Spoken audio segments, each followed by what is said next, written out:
নমস্কাৰ, মই হিমালয় শৰ্মা, যোগ প্ৰশিক্ষক, পশ্চিম মংগল যৌগিক চিকিৎসালয় আৰু যোগ মহাবিদ্যালয়। কুৰুৱাৰ ৰাধা ফাউণ্ডেশ্যনৰ উদ্যোগত তথা লুইতপৰীয়া শাখা সাহিত্য সভাৰ সহযোগত আৰু পশ্চিম মংগল যৌগিক চিকিৎসালয়ৰ যোগ মহাবিদ্যালয়ৰ সহযোগত তিনিদিনীয়াকৈ ইয়াত বিনামূলীয়া যোগ চিকিৎসা শিবিৰ আৰু সজাগতা সভা অনুষ্ঠিত হৈছে। এই সভাত অৰ্ধশতাধিক ব্যক্তিয়ে অংশগ্ৰহণ কৰিছে। ইয়াত বয়োজ্যেষ্ঠ ব্যক্তি আছে, যথেষ্ট সংখ্যক মহিলা আছে, তাৰ লগতে ছাত্ৰ ছাত্ৰীসকল আছে। সমাজৰ সকলো স্তৰৰ ব্যক্তিৰ বিশেষকৈ স্বাস্থ্য সম্পৰ্কীয় যিটো দিশ, দৈহিক, মানসিক, বৌদ্ধিক, আধ্যাত্মিক, সামাজিক, এই সকলো প্ৰকাৰৰ স্বাস্থ্যৰ বিকাশ সাধন কৰিবৰ কাৰণে যোগে এক বিশেষ ভূমিকা গ্ৰহণ কৰে। আৰু সেই উদ্দেশ্য আগত ৰাখি ৰাধা ফাউণ্ডেশ্যনৰ সন্মানীয় সভাপতি কুশল দাস ডাঙৰীয়া আৰু সম্পাদক গৌতম দাস ডাঙৰীয়াই আমাৰ লগত যোগাযোগ কৰিছিল আৰু এই অঞ্চলত এটি বিনামূলীয়াকৈ যোগ চিকিৎসা শিবিৰ লগতে কৰ্মশালা এখন অনুষ্ঠানৰ কাৰণে তেওঁলোকে ইচ্ছা প্ৰকাশ কৰিছিল। আৰু তেওঁলোকৰ ইচ্ছা তথা আগ্ৰহক সন্মান জনাই আমি ইয়াত আহিছিলোঁ আৰু বিগত দুদিন ধৰি ইয়াত খুব সুন্দৰভাৱে কাৰ্যসূচী ৰূপায়ণ হৈছে। বিভিন্ন সংখ্যক ৰোগী ইয়াত উপস্থিত হৈছে আৰু তেওঁলোকৰ যিবিলাক সমস্যা, বিশেষকৈ আমি ইয়াত পালোঁ ডায়েবেটিছৰ সমস্যা পালোঁ, উচ্চ ৰক্তচাপজনিত সমস্যা, নাৰ্ভৰ সমস্যা, থাইৰয়ডৰ সমস্যা, আঁঠুৰ বিষ, কঁকালৰ বিষ, এনেকুৱা বিভিন্ন ধৰণৰ ৰোগীয়ে ইয়াত অংশগ্ৰহণ কৰিছে, ছাত্ৰ ছাত্ৰীসকলে অংশগ্ৰহণ কৰিছে আৰু পাৰ্যমান আমি তেওঁলোকক চিকিৎসা সেৱা আগবঢ়াবৰ কাৰণে চেষ্টা কৰিছোঁ। আৰু এই তিনিদিনীয়া শিবিৰৰ পৰা বিভিন্নজন ব্যক্তিয়ে তেওঁলোক লাভান্বিত হোৱা বুলিও মত প্ৰকাশ কৰিছে। আমি খুবেই আনন্দিত হৈছোঁ।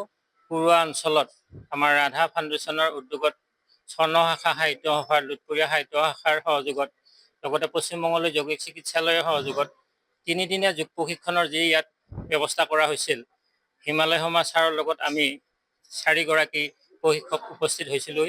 আৰু ইয়াত আমাৰ এটা ভাল লাগিছিল, ছাত্ৰ ছাত্ৰী, বয়োজ্যেষ্ঠ আৰু যুৱক চাম কিছু পৰিমাণে আহিছে। কম সংখ্যক যুৱক আহিছে যদিও আমি এটা আশা কৰিছোঁ, বৰ্তমান সমাজত ব্যাধিৰূপে গা কৰি উঠা যুৱ উশৃংখলতা এই যোগ প্ৰশিক্ষণৰ দ্বাৰাই যথেষ্ট নিৰ্মূল কৰিব পাৰি। আৰু ছাত্ৰ ছাত্ৰীসকলক আমি যোগ বিষয়টো হৃদয়ংগম কৰিব পৰাকৈ এই তিনিদিনত অতি সূক্ষ্মভাৱে, প্ৰণালীবদ্ধভাৱে আমি প্ৰশিক্ষণ প্ৰদান কৰিছোঁ। আশা ৰাখিছোঁ এই অঞ্চলত নিশ্চয় যোগ সজাগতা নিশ্চয় সৃষ্টি হৈছে আৰু ৰাইজেও আঁকোৱালি লৈছে। আমি সমাদিত ব্যৱস্থা, প্ৰাচীন ভাৰতীয় যোগ শিক্ষাৰ যি প্ৰচলন হৈছিল, এতিয়া সৰ্বসাধাৰণ ৰাইজৰ মাজলৈকে আমি লৈ আহিছোঁ। আমাৰ পূৰ্বপুৰুষসকলে, আমাৰ যোগগুৰুসকলে সৰ্বসাধাৰণ ৰাইজৰ কাৰণে যি ব্যৱস্থা পত্ৰ গ্ৰহণ কৰিছিল, তাক আমি প্ৰচাৰ আৰু প্ৰসাৰৰ উদ্দেশ্যে এনেকৈ অসমৰ বিভিন্ন অঞ্চলত যোগ শিক্ষা প্ৰদান কৰি আহিছোঁ আৰু ৰাইজেও সমাদিত হৈছে। আশা ৰাখিছোঁ ওপৰ কুৰুৱা অঞ্চলৰ যথেষ্ট সংখ্যক জনসচেতনামূলক ব্যক্তি আহিছে আৰু তেওঁলোকৰ মাধ্যমতে আমি হয়তো ইয়াত স্থায়ীভাৱে যোগ প্ৰশিক্ষণ ব্যৱস্থা কৰিব পাৰিম আৰু সকলো স্তৰৰ ব্যক্তি সৰ্বাংগীন স্বাস্থ্য বিকশিত হ'ব বুলি আমি আশা কৰিব পাৰোঁ। নমস্কাৰ, ৰাধা ফাউণ্ডেশ্যনৰ মই সভাপতি কুশল দাসে ক'লোঁ।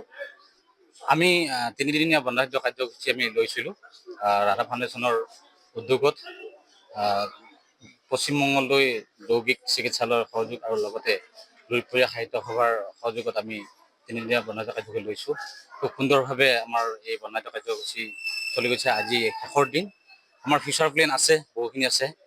ৰাইজে ইতিমধ্যে গম পাইছে এই তিনিদিনত, আৰু পিছলৈকে আমি বহুতখিনিয়ে প্লেন কৰিছোঁ। খুব সক্ৰিয়ভাৱে সকলো ৰাইজে অংশগ্ৰহণ কৰিব। যিকোনো খবৰৰ বাবে যোগাযোগ কৰক 7099017330 লগতে 7099017110 নম্বৰত।